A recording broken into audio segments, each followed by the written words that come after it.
Good morning, students. So, in the last lecture, we have discussed about the drift velocity of the electrons when a conductor is applied some external electric field. So, today we have to extend this topic और इससे आगे जो हमने थोड़े से topic इसके बचते हैं वो हमने एक्सप्लेन करने हैं, उनको समझना है और वो डिपेंड करेंगे ड्रिफ्ट वेलोसिटी के ऊपर ही। तो ड्रिफ्ट वेलोसिटी में ही हमने पढ़ना है कि जो बेसिक बातें थी एक बार दोबारा से उसको देख लेते हैं। क्या होता था उसमें, हमने माना था कि एक कंडक्टर होता है, ठीक है। इस तरह से मैंने कंडक्टर को बता दिया है, ये हो गई उसकी लेंथ, दोनों फेसेस हो गई, ठीक है। और इसके इस एंड पर हमने जो है वो कुछ पॉजिटिव पोटेंशियल दे रखा है और दूसरे एंड पर हमने नेगेटिव पोटेंशियल दे रखा है। ये हो गया पॉजिटिव, ये हो गया नेगेटिव। इसके अंदर जो इलेक्ट्रिक फील्ड सेटअप हुआ है वो ई सेटअप हो गया है पॉजिटिव से नेगेटिव की तरफ, ये हमने कर लिया था। और क्या किया था, अब मान लेते हैं कि इसका जो बैटरी है इसका पोटेंशियल डिफरेंस कितना है V, तो कुछ नई चीजें भी इसमें मैं ऐड करके दे रहा हूँ। तो इस कंडक्टर की जो लेंथ है वो कितनी है L। सपोज पहले हमने ये भी मानी नहीं थी, अब हमारे एक्सप्रेशन में हमें ये भी देखने को मिलेगी तो मैंने इसको भी लिख दिया। उसके बाद इसके अंदर हमने माने थे कि नेगेटिव जो है वो इलेक्ट्रॉन्स है, एक इलेक्ट्रॉन के ऊपर जो चार्ज होता है उसको हम कितना मानते हैं E is the charge on an electron, और इलेक्ट्रॉन के ऊपर जो फोर्स लगेगा इस तरफ लगेगा F, ठीक है। तो वो F जो किसके इक्वल आया था माइनस E इसके इक्वल आया था ना। ये पढ़ा था कि फोर्स जो है वो अप्लाइड इलेक्ट्रिक फील्ड के अपोजिट डायरेक्शन में लगेगा because the charge is negative charge है इलेक्ट्रॉन के ऊपर, और जिस वेलोसिटी के साथ इलेक्ट्रॉन मूव करना शुरू कर देंगे उसको क्या नाम दे दिया था VD, that is drift velocity, ठीक है। उसके बाद जो इसके फेसेस हैं ये और ये, तो इसका जो एरिया है क्रॉस सेक्शनल एरिया वो कितना मान लिया A is the cross sectional area of both the surfaces. और इसके एक यूनिट वॉल्यूम में कितने इलेक्ट्रॉन्स हैं, इसकी डेंसिटी की बात करते हैं। तो सपोज इसके एक यूनिट वॉल्यूम में n इलेक्ट्रॉन है, एक यूनिट वॉल्यूम में n इलेक्ट्रॉन है, ठीक है। तो ये कुछ बातें जो है वो मैंने आपको स्टार्टिंग में ही बता दी है, क्योंकि आने वाले जो एक या दो टॉपिक अभी हम करेंगे तो उसमें यही जो हमारा डायग्राम है वो यूज होने वाला है। हालांकि हम इसको पहले ड्रिफ्ट वेलोसिटी के केस में भी पढ़ चुके हैं। तो अभी जो हमारा टॉपिक रहने वाला है वो है फर्स्ट जो है वो छोटा सा टॉपिक है और इम्पोर्टेंट है, वो होता है मोबाइलिटी। तो जो मोबाइलिटी है वो क्या होती है, मोबाइल करना, वाइब्रेट करना।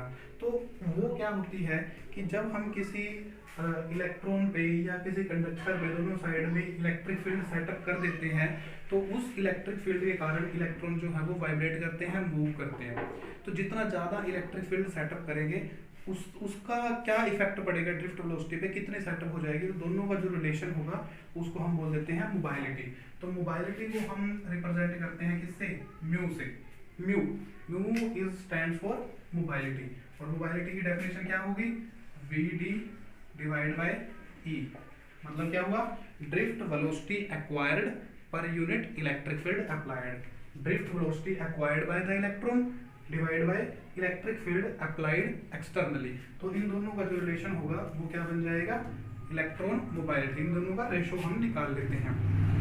उसके बाद अब VD की वैल्यू हमने कल भी पढ़ी थी कि VD किसके इक्वल होता है। VD का फॉर्मूला क्या होता है, E two divide by M, E divide by M into to.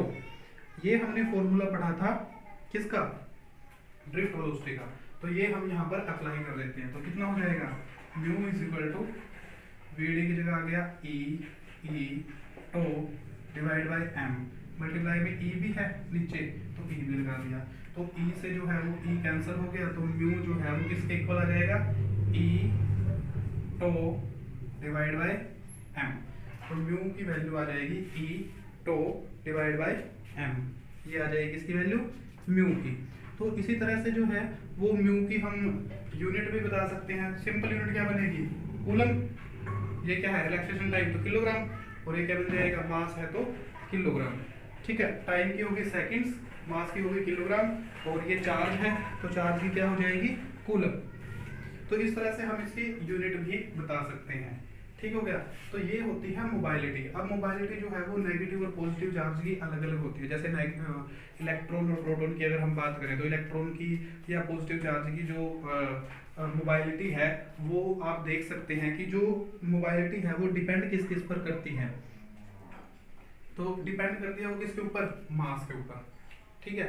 तो अगर बात करें किसकी, प्रोटॉन और इलेक्ट्रॉन की, हालांकि प्रोटॉन जो होते हैं वो कभी भी मूव नहीं कर सकते, तो उनकी अगर बात की जाए ड्रिफ्ट वेलोसिटी की या मोबाइलिटी की तो वो थोड़ा सा एक अलग कंसेप्ट हो जाएगा क्योंकि वो मूव नहीं कर सकते। लेकिन जो मूव करते हैं उनको वो पॉजिटिव चार्ज होते हैं, उनके बारे में आपने 9th यूनिट में बहुत अच्छे से पढ़ना है।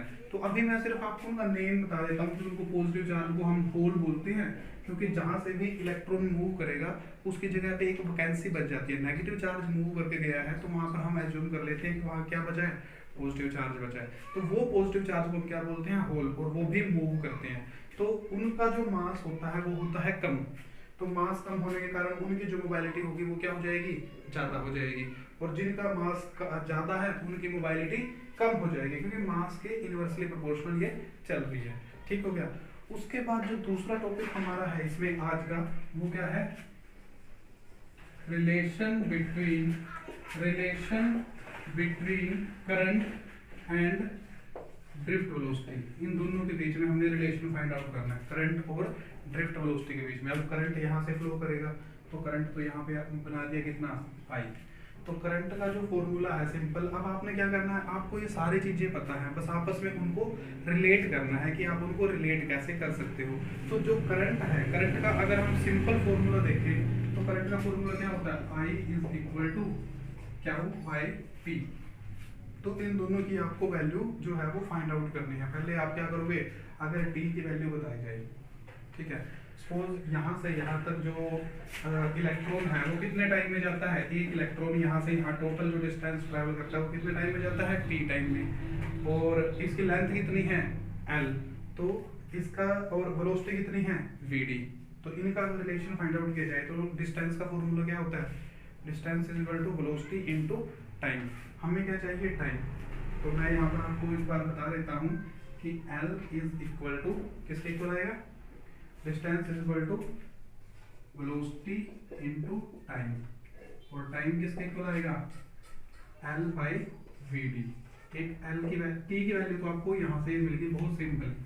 अब ये तो हो गया, अब सिर्फ रहेगी किसकी वैल्यू, Q की।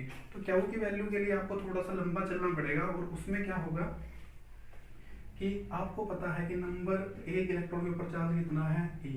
इसके अंदर इलेक्ट्रॉन कितने होंगे उसको मल्टीप्लाई कर देंगे E से, वो तो क्या आ जाएगा, टोटल चार्ज आ जाएगा। लेकिन उसके लिए हम क्या करेंगे, पहले उसके लिए थोड़ा सा इनको देखते हैं कि यहाँ पर क्या होता है।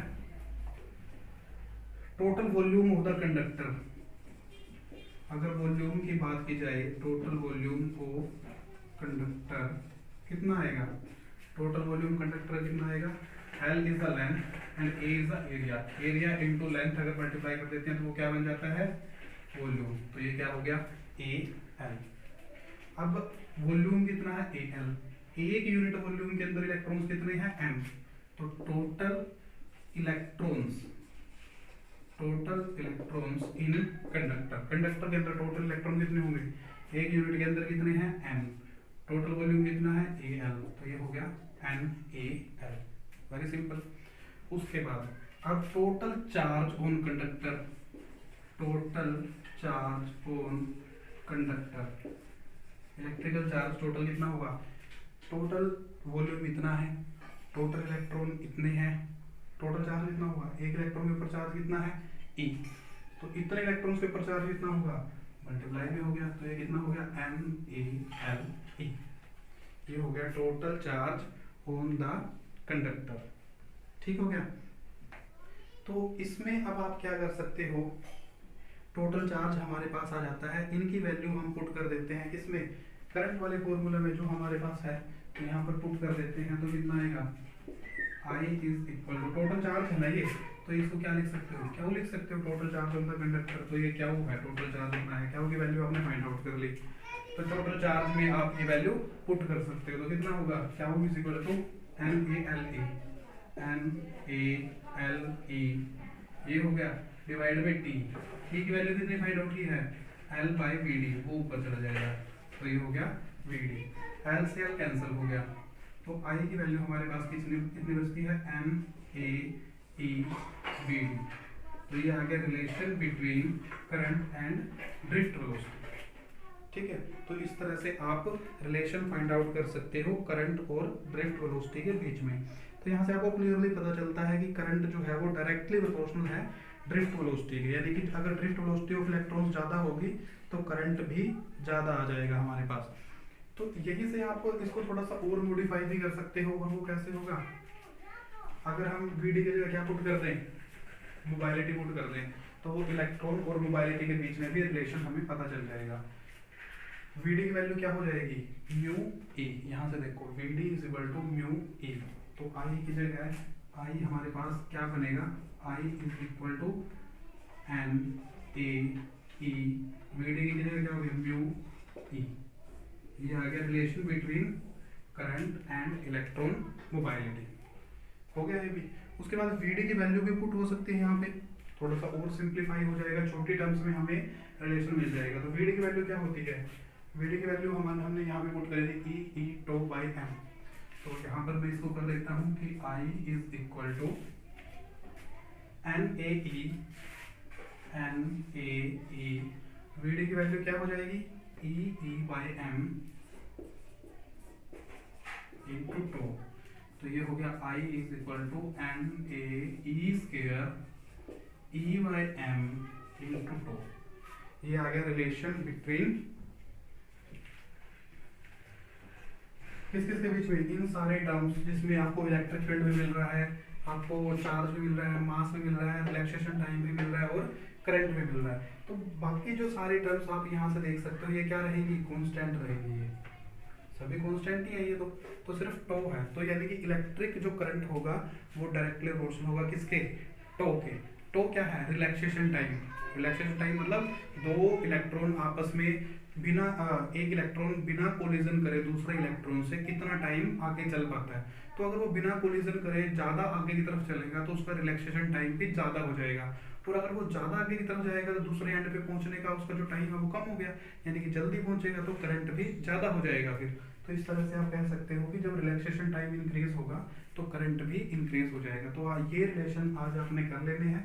इसके बाद जो नेक्स्ट टॉपिक है ओम्स लॉ, और कुछ टॉपिक्स हैं रेजिस्टेंस के ऊपर, और फिर कॉम्बिनेशन ऑफ रेजिस्टेंस, इनके बारे में आपने पढ़ लेना है। हालांकि जो रेजिस्टेंस का कॉम्बिनेशन है वो इस बार डिलीट हो चुका है, सीरीज और पैरेलल कॉम्बिनेशन ये आप 10th में पढ़ चुके हो, but this time these topics have deleted.